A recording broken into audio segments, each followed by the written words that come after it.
Hi, folks. Good to have you with us for our Overcomers Overcoming. Diana, great to have you with us. Thank you. Nice to be here. I want to tell you personally, we thank you for wanting to share your story. Mm, You have been through some stuff, mm, but you've overcome. That's the most important part. And what you have done to overcome is one of the most important aspects of your story mm. from our perspective. But Diana, could you just start out a little bit with your background, a little bit of who you are, and then we're eventually going to get into kind of what was a little bit of the past, what got Okay. you enrolled here.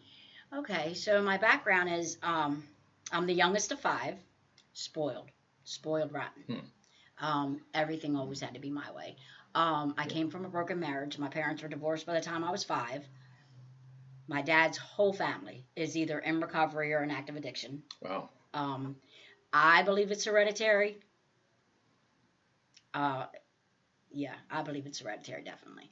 Um, so, with that being said, I didn't really, as far as my childhood, it wasn't bad. My mother did the best that she could, Hmm. right? She's not an addict.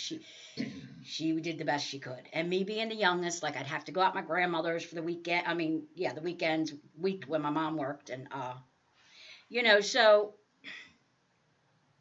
I don't know. I just growing up, I was popular in high school. I had, like I said, we did good. I didn't know any different. However, my dad was in and out, in and out, in and out. And like I didn't know what he was doing because I really didn't know what marijuana was. But Hmm. he grew it in our backyard, and he would come over checking on it, and he told us they were wild peppers, and I didn't know any different. Um, and so all through high school, I did well. I was in cheerleading, I was in gymnastics. I had an older brother that was always on me. You're gonna. He was like the dad of the house. When he graduated high school, like I started hanging out with the other people, that did drugs or drank or whatever. And so really drinking, when I started drinking with all these people, I quit the gymnastics, I quit cheerleading, and like it just kind of went downhill from there. Yeah. Diana, two things are really raised some curiosity with me, but um, you were genetically disposed, or it was a part of you. Now, I need to ask you: are you a drug baby? No, absolutely not. Okay, so what you're saying, just for clarification, that it was just all around you. It was in the family, and so you were a product of your environment, so to speak. Yeah. Yeah, Okay. there was a lot of bars in my grandfather had a bar for 65 years, which ended up, in Locust Point, South Baltimore.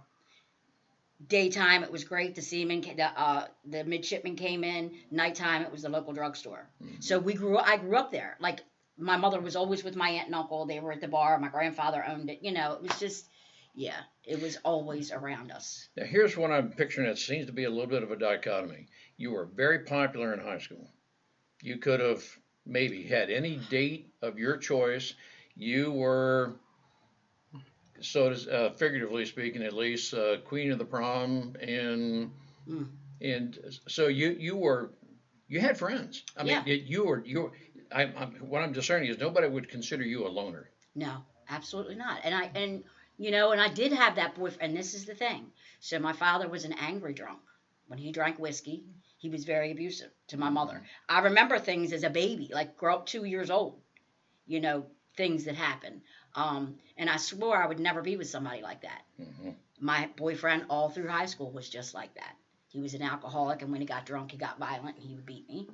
Um, I had to tell my mother I was in a car accident because there was no other like him. I loved him, I thought. Yeah. So I don't know. It just went crazy after my brother graduated from high school, and I kind of was on my own. My mother worked during the day, so I was left. My sisters moved out. It was just me at home. I could do what I wanted, and had no consequences. You know.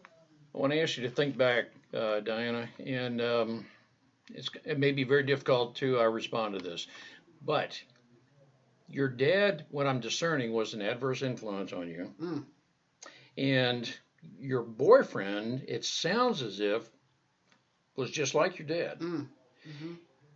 Is it possible now? What I'm asking you is, if for those of us on the outside, if we were with anyone such as you and the family and so forth, hey, your dad, your mom did, or anything like that, would it be fair to say you have the propensity to just follow along because that's the environment in which you were raised? I mean, did it almost insidiously, subconsciously become a part of you? Can you think back to that? Well, not really, because when all this like that's why they were divorced, my parents, Okay. because he was an addict and an active addiction, and my mother wasn't, and she had just had enough, and so she never kept us from him. And you know what's crazy is because as much as my mother did, I still wanted him there. Is that weird? Like I still Okay. wanted him in my life. I still, even though I saw everything that he did and what he was about, and I don't know, I just still wanted him there. And moving on, I swore I would never be like that, you know. So my father died due to this disease of Hmm. addiction, um, and I used with my father.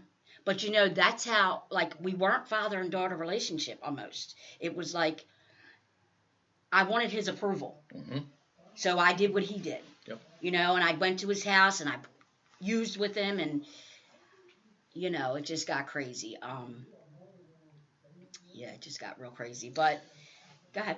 Diana, I know fathers and daughters just have an affinity, a family affinity, that there is a relational bond there, Mm, father and daughter. And what I think I hear you saying is you wanted something from your dad that he couldn't give you wish you had, and he couldn't give it, and you were maybe hoping that it would happen if I, just spend more time with him. yeah. No matter what, if it was using or what it was, he always called me his baby girl, and it was, I don't know. So, mm, it's Well, kind of I hard. think It's I kind of think hard. there's Sure. security Mhm. with your father. I mean, the male figure Mhm. in your life. There's security. Yeah. And I can say this: he did what he did, but if it's functional addict, like he was a retired longshoreman, he worked all the time, he had houses, he had condos, he had, so I didn't see the downside of him going out and robbing somebody Mhm. for drugs or going out and selling his body or whatever, whatever the case may be, shoplifting, whatever. I didn't see that, and I thought, daddy does it. So why can't I? I can be just like him. Mhm. But I didn't have the career that he had. I didn't have, like, so all my dreams went up in flames. I mean, I was going to be a nurse, and I just knew that I could do this. Um, but I ended up, man down the street from me was paralyzed from the neck down. All his kids moved out. I started taking care of him. So learned to do a lot of things, change clothes, all that. And he said, I'll send you to nursing school. Well, of course, he sold marijuana, and that's what he paid me with. And you know, so I did what I did again, with all that. I don't know. It was just crazy growing up. Diana, here's part of what I'm hearing from you, and tell me if this is if I'm assimilating this correctly. That you starved for your dad's acceptance, Yeah. and so you thought, well, he's not being the dad that I wanted him to be, so maybe if I spend more time with him, eventually that'll come about. But what insidiously, I use that term based on what I think I'm hearing you say, to garner his acceptance, you indulged in drugs because he was doing it, and it Had to be like him. just kind of happened. Yeah. Am I Yeah. assimilating correct? And Okay. what I didn't realize that I am an addict. So, when the alcohol wasn't enough, the pot wasn't enough, my friends all were going different ways and doing big things, and I moved on with different drugs, Hmm. and I just couldn't stop. I mean, Uh, how old were you? Were you still in high school when this was occurring, or? when with the marijuana and the coke, and yeah, in high school, Okay, now I'm very curious. You're a very popular person. right? Did those with whom you're very popular, your friends, did they know, or were you a closet druggie? No, they knew. So what happened was, after my brother graduated, I stopped hanging out with the ones that were the athletes and that, and I started hanging with the other people, which we called stoners. Hmm. Started hanging with them, and so I was accepted with them for what I did and how, you know what I mean? I definitely know what you mean. And Diana, that is a huge point for our listeners, that you were popular with people of right values, it sounds like, Hmm. but then your dad and you and Cicely got involved in drugs. So it's almost as if you had to set aside the people with whom you were popular Yeah, because they didn't accept, yeah, they didn't indulge in. You needed a crowd who would indulge in, therefore they accepted you. absolutely, absolutely. Wow. I I want I'm hoping the listeners hear exactly what that is. Yeah. And in hindsight, I'm going to ask you it's going to be a very difficult question. But if someone had seen this happening to you before the first drug or maybe your early drug use, could could we have intervened in a friendly way to keep you from becoming addicted, or was it something you, in hindsight, just had to go through? I think it was something that I had to go through. Okay, I just do. all right. Because no matter what people, my father preached to me, even though before I was totally addicted, like he preached to me. You don't want to do this and this and this and this is going to happen. And I was like, okay. My mother was my biggest enabler. She preached to me. I mean, they put me in rehab. I went, and it just, I was going to do what I was going to do because, as I said, I took the mentality of being spoiled rotten and I'm going to do me and do what I want to do Hmm. to with my disease, and that's just how it was. It was going to be my way or no way. Okay, so now you are heavily involved in, addicted to drugs. Are you still in high school or have you graduated? No, I graduated high school. Um, so I graduated high school by the skin of my teeth. Um, and my mother, it was her and us kids for all those years, met a man, ended up getting married, and I kind of rebelled because he wasn't my father, and I thought, who was he to tell me? I'm 18 years old now. He's not going to tell me what to do. So I met a guy because I broke up with the boyfriend that beat me, and I met another guy, same guy, just different face. Um, and he asked me to marry him, and I married him like 3 months into it because I believe it was because my mom was getting married, and I was like not having it. I didn't, Just curious. What I may be hearing is a little bit of anger and defiance. Oh, it definitely was. Okay. It definitely was. Well, Okay. someone else was coming into her life Yeah. away from you. And I felt like Yeah. he was taking her. And let me say this though, when he passed, like that was my dad. Hmm. That was I mean, I loved him wholeheartedly. And as I said, my father did the best that he could, but he was sick himself. He had this disease, so he wasn't willing, to go to meetings and go to treatment. No, he wasn't willing to do all that. And that's what happened with him. He passed away due to the disease, and so all the years that went by, I used for 35 years, on and off, more on than off. Jails are a big part of my story. I would get locked up, and I went to treatment, and so I was clean almost like a month shy of 2 years, and went to jail. That's how I got clean.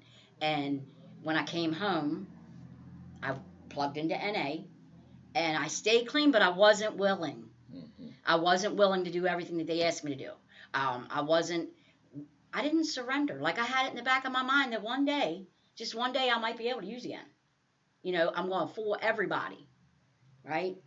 And so what happened was I got into NA after 90 days being in NA. I got with somebody that had like 12 years clean, and let go of my network of people, made it all about him, and thought I would do what he did to stay clean, and that didn't work. So, well, after a year, we got married. And after we got married, um, when I wasn't going to meetings like I should have, I wasn't networking, I wasn't talking to I didn't talk to my sponsor. I worked steps, there are 12 steps. That's a big part of staying clean. So I answered these questions, yes, no, maybe, just to say that I did them, not really gotten deep with them. Um, and so I got backed against the wall, and my disease told me, I told you that you weren't a good person. I told you you couldn't be a good wife. I told you you couldn't be a good mother. I told you. And like I couldn't call my network of people because I felt embarrassed and ashamed, like of how I was feeling. And I thought they're gonna think you're crazy. We haven't heard from you in 6 months, and now you're gonna call us. All the lies that the disease will tell you to keep you out there a little bit more. I used.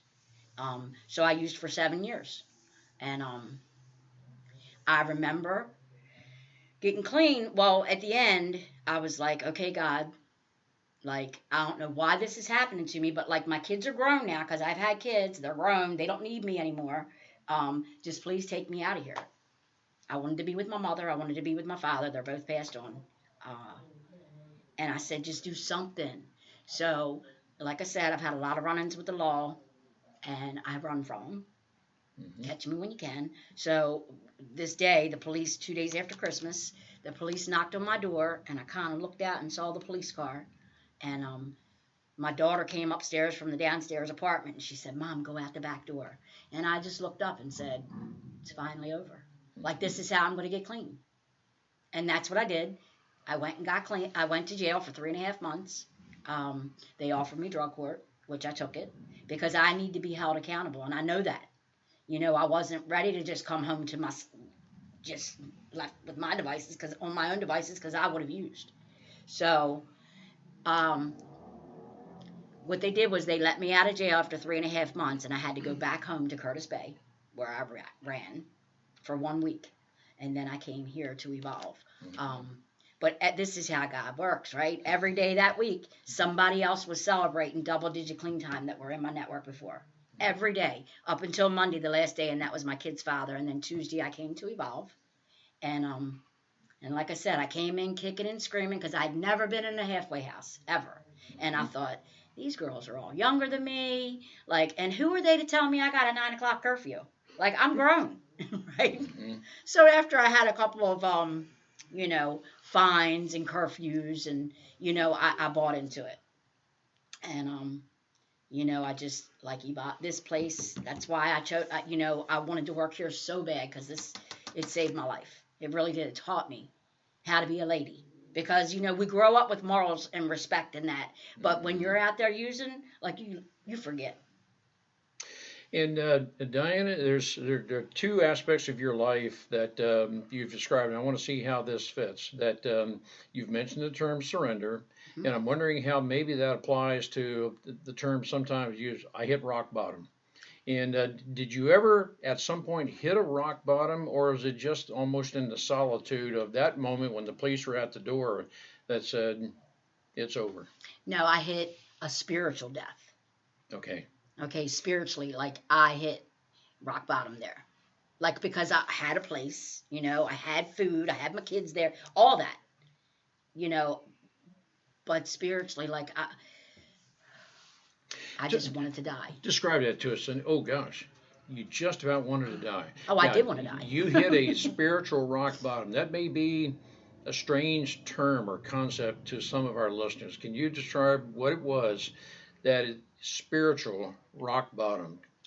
Okay, so for me, and this is your personal story. Yeah, my disease told me that those NA does not know how you get high. They don't get high like you do. They don't use like you use. And this spiritual death was like, listen, nothing else mattered but getting that next one. That's all that I wanted. My kids didn't matter. My house didn't matter. Nothing mattered. And at the end, like, I just was numb. Like, I felt nothing. Like, somebody could have got hit right in front of me or shot right. It didn't matter. It didn't bother me. Nothing about my spirit was gone. You know what I mean? Spiritually, I was just bankrupt. So when the police came, like, I just took that as a sign. Because I know without the shadow of a doubt that God never left me, and he wasn't punishing me for things that I've done. It was the choices that I made.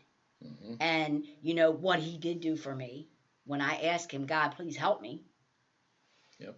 is the warrants. The police came to my house. Diana, there's a part of scripture, and Marty and I are faith based, that talks about the transformation of the mind. What I'm envisioning is that moment at the door when the police showed up. It's almost as if it sounds like in a moment you realize I am spiritually bankrupt. Mm. I'm devoid of, I mean, I'm totally empty. It's almost as if I've lost any purpose for doing whatever. And at that moment, I'm going to put an end to what had brought me to this point. Yeah. And now, if I'm describing that accurately, Evolved Life Centers is what is the avenue, the program Mm. that brought you around. Can you describe at least briefly? I mean, did you go through a huge withdrawal type thing No, when I got to Evolve? when you got to Evolve? No, I kind of didn't. Okay, so like I said, I was willing to do whatever to stay clean because every other way never worked. It didn't work. I couldn't stay clean myself. Um, so when I got to Evolve, like I said, I bought into what they said and what they told me I had to do. We were required to go to so many meetings a week. And they taught us life skills, making your bed every day as soon as you get up. Chores. We all had chores. You leave a cup sit too long and you're going to get a $5 fine for that cup sitting there. Okay. You know what I mean? But it held me accountable. Mm-hmm. Being in the house at a certain time. These are just life rules that you need to learn to be in society. And that's what Evolve did for me. Like, it just showed me how to live clean without the substance, without the. So what I think I'm hearing you say is, for the first time in a while, that you were forced into, if that's an appropriate term, but you complied with a very disciplined lifestyle that puts you on the upswing. You had a discipline before, but that ran you downhill. Yeah. The discipline was, I'm doing drugs. Right. But now you're on the disciplined uphill. And how long have you been clean? So December 27th, I will have 2 years. Congratulations. And let me just say, the blessings. And I used to think the blessings were the new car, the house, having gas and electric hooked up legal in your house. I mean, they're blessings too, but the blessings are the relationships that I have with my kids, my family. Like, I'm giving my daughter, she's having a baby. I'm having a baby shower Sunday. I couldn't have did that using. I wouldn't even cared if she was having a baby, to be honest with you. Because that was in my way of using. So the relationship. So the man that I was with, we got a divorce in those 7 years. He's still in NA, in recovery. And we're back together. Once I moved from Evolve, I mean, it was Evolve transformed over to a 3.1 house, which is a higher level of treatment, as I said. So everybody was scattering. And I ended up moving out, going to another house that wasn't Evolve. And it wasn't Evolve. Let me just say that again. It wasn't Evolve. And it was a lot of shady stuff going on there. And I had an argument with the person that runs the house, and I left. So I went to my brother's, who was in active addiction, for the night because it was late night, and I hadn't heard from my husband in a few weeks. And out of the clear blue, this is how God works. That's what I'm saying. Out of the clear blue, he said, "What are you doing?" And I said, he messaged me, and I said, I'm going through a lot. I'm at my brother's. No, I moved out of the recovery house. Where are you? I said, my brother's, and he said, no, you can't stay there. He said, look, just come back to the house like nothing. You can be a roommate. You can live in the spare room, whatever. He said, I just care too much about you. And that's the thing. That's another thing. People didn't give up on me. As many times as I've been in and out, in and out, in and out. But, he told me, I see a difference in you. There's something different. And I mean, he's been around, he's got 25 years clean, 26 years. He just had 20. So he's like, no, come here and stay. And I did. And that's where I am now. But I ended up leaving Evolve, moving in with him. And so I put in my resume for Evolve. And so this is what they said. Well, I didn't have enough clean time yet. So I was like, well, okay, I get it, right? But call me back when you have this much clean time. Mhm. We definitely want you to be a part of the team. So I said, okay. So I was like, okay, so that's not going to happen. The next morning I had a text, like he spoke with Sarah, and they had a team meeting and said that they wanted to bring me on. Great. You Good. know, I want to take you back to, when the police were there and you knew spiritually, hey, this is it, God. Did your family go to church, or did you have any involvement in church? so my daughter goes faithfully to the But lighthouse. was that what leaned you towards God? Oh no, I Yeah. see, and I was brought up Catholic. I was always, born and raised Catholic. I never not believed. I've been saved. I've never not believed. My in-laws have a church in Ocean City that he's a pastor and his wife. So no, it wasn't that. It was I gave up on God. Mm-hmm. Because I thought he gave up on me, Mm-hmm. and I just thought that was my life. And you know what's the crazy part about it is when I at the end, like, I accepted that. I was okay with being that way. And that is the disease telling us this is all you're going to be. You might as well accept it for what it is. But that was all a lie, because my disease lies to me a lot. Sure. I got to check myself. Diana, you've gone through a lot of life turmoil, but it sounds to us like transformation of the soul, Mm, and you've developed a new discipline, new friends, and you have chosen to overcome the past, so much so that you are now full-time employed at the Evolved Life Centers as a recovery technician. Am I correct? absolutely, yeah. And so you're here to inspire others and help them to develop whatever discipline is needed to recover. Is that part of what you're? Absolutely, yeah. Yeah, And so, absolutely. but your story is inspirational, and you've been through it. And Diana, thank you for sharing your story. I can tell that it still tugs at your heart. It does, but And I I think appreciate now that. today, because my past is my past. I leave it there. And I don't regret any of it because it made me who I am today. Mhm. It made me a strong woman today. And I still go. Life shows up. It's not like life is perfect. Life shows up, but I know what to do today. Like, I have a network of people. I have a sponsor. I work steps. I pray. Right. Sometimes I pray all day long. But that's what works for me. So, to the person who may be contemplating or involved in whatever state they're in, you would tell them there's hope. Oh, There's absolutely. always hope. Absolutely. Yes. That's a huge message, Diana. And I heard you say very clearly that there were those who cared enough about you, they stuck with you, and maybe they grieved at the heart, just saying, well, she will eventually come out of this, but we're not going to abandon her. We're going to be available to her on the other side, so to speak. Absolutely.